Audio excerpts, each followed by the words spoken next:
Most decks that fail don't look like they're failing. The framing looks solid and the decking looks great, but underneath the wrong fasteners are doing damage and it won't show up until it's too late. So what are those mistakes? I've got 3 of them, so let's get into it. This is a joist hanger. There's different types. There's stainless steel, there's galvanized, there's called Z-Max. And this is a problem that I see all the time when I go on an estimate and we're replacing a deck and I look up, you'll often see these, and most times they're not fastened to the house properly.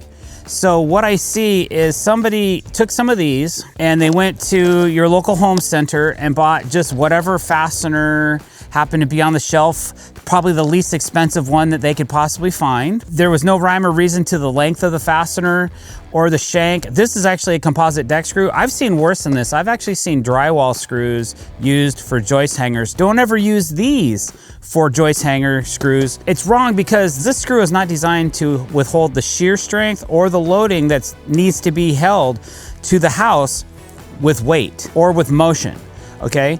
This screw will snap. It might snap upon installation. It might snap 30 seconds later, or it might snap a week from now or a year from now. But odds are, it's not gonna hold the joist hanger to the wall forever. It's got a thin shank. There's a couple different threads in it. We don't use these. But what I'm gonna do is I'm gonna install the wrong fasteners on one side of this hanger and the proper fasteners on the other side of the hanger, so you guys get the right idea of what you should or should not be doing. So here's a joist hanger. Here's this screw that really doesn't fit through the hole because it's not designed to. So we'll just ram jam it with a drill.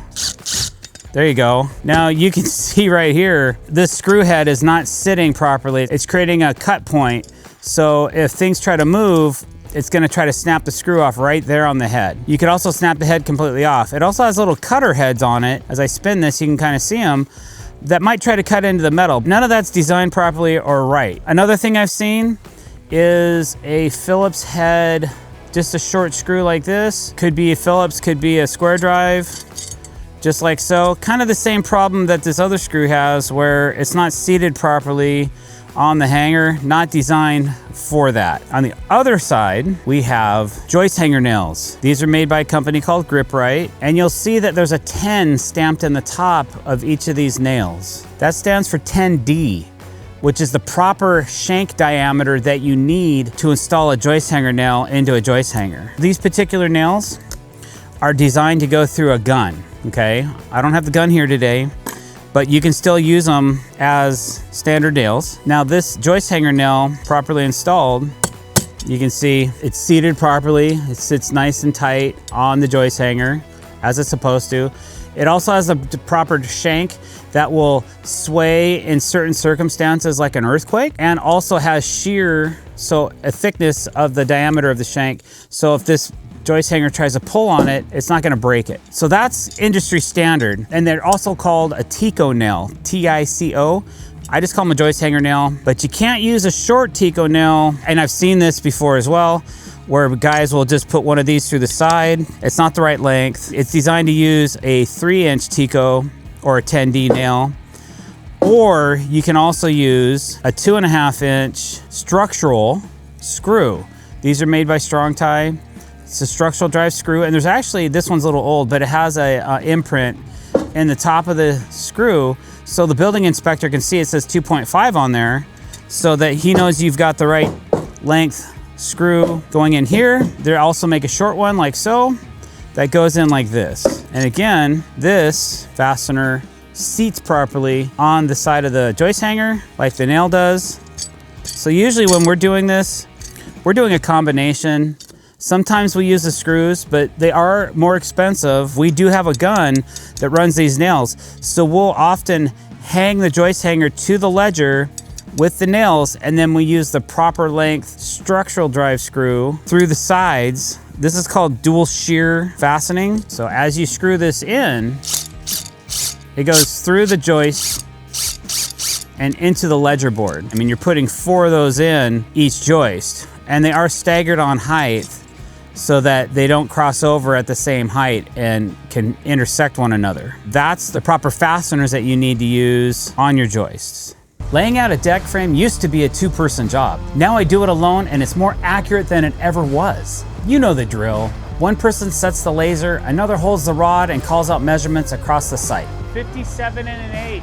What? Back and forth, every single post. The LAX 600G paired with the RL230 receiver changed all of that. I set the laser, walk the site myself, and the receiver tells me exactly where I am. High, low, dead on, instantly. One person. Every post dialed in to plus or minus 1 millimeter. The second person is somewhere else on the job, actually getting work done. Links below, find a Stabila dealer near you. Another thing that we see that often is a failure is not using the right amount or the proper fasteners for your outside rim joist when you're framing a deck, and you have to cut all of the joists to a certain size or certain length, and then you're gonna put on your outside rim joist.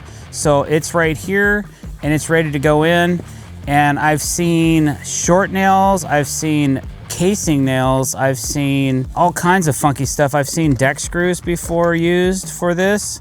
And if you're using the wrong length deck screw, you're only going in a 1/2 inch. We like to use a 4-inch structural screw made by Fasten Master. The reason it's structural is because it has to do with the gauge of the wire and how it's hardened so that it won't snap and it'll flex a little bit with different conditions. This would be the proper screw. Now, they make a 3.5 inch version of this as well. That would still be acceptable. We used to use 3.5 inch screws all the time, but then once these came out and they gave us an option for 4-inch screw, we said, bet, we'll take that, and we'll never use these. But having something structural like this really holds things together. But you can use a 3.5 inch galvanized 16D nail as well. We've done that for years. We're just always trying to improve on what we can. So the one we're on right now, we use the 4-inch structural screw. It's called an MVP by Fasten Master, and it works very well for going into the end grain. I've been on bids and I've gone on decks and I've seen additional fasteners added. Usually what happens is there are certain types of railing that might be attached to the fascia of the deck. And over time, as people use the railing, it starts to weaken this connection right here. And if you don't have the right fasteners installed, then it can become a problem because the nails or the inferior fasteners can pull this away. Then the whole outside rim joist can just fall off the house. So when you're fastening your outside rim joist to your joist, always be sure to use a structural screw, that you're not just buying something in a box from a home center that you think is gonna work. I've gone on estimates before where the entire deck was put together with cheap, inferior fasteners, and you could tell. I get it, if you're on a budget and you're trying to save a few bucks, probably not the right place to do it is by investing in less expensive fasteners that get the job done, where you're actually needing something to hold something in place for a very long time. You're gonna be sacrificing on corrosion resistance and possibly stripping more fasteners out because you're not able to get the proper connection from the tool to the screw to the house. We've had these problems in the past where we've had other products that we've used, and even the drive head system is inferior. So really consider that. It's not going to be a huge amount on the overall cost of the project to upgrade your fasteners, unless you're buying all stainless steel, everything. If you're spending more than $500–600 on all your fasteners, not including maybe your hidden clip system or something like that. But if you don't, you're gonna notice over the next 12 months that you have streaking in your wood or in your decking. If you're using a wood deck board and you're putting it down with an inferior deck screw, you're gonna have issues where you might streak or stain. Every single screw will have a blanching effect where it's gonna have black streaks. And then what do? There's nothing you can do about it. Even if you pull all the screws and put better ones in, you're gonna have a hard time getting rid of all those stainings. One more thing you might wanna think about is the correct fasteners are structural. They're designed for the application that you're using it for, and the shear strength is there so that you can rest assured that your deck's gonna stay in place for many years to come. For example, I have this ledger lock here made by Fasten Master. This is designed to attach your ledger board to the house with this fastener, spaced every so often, high and low. It's a T40 Torx head.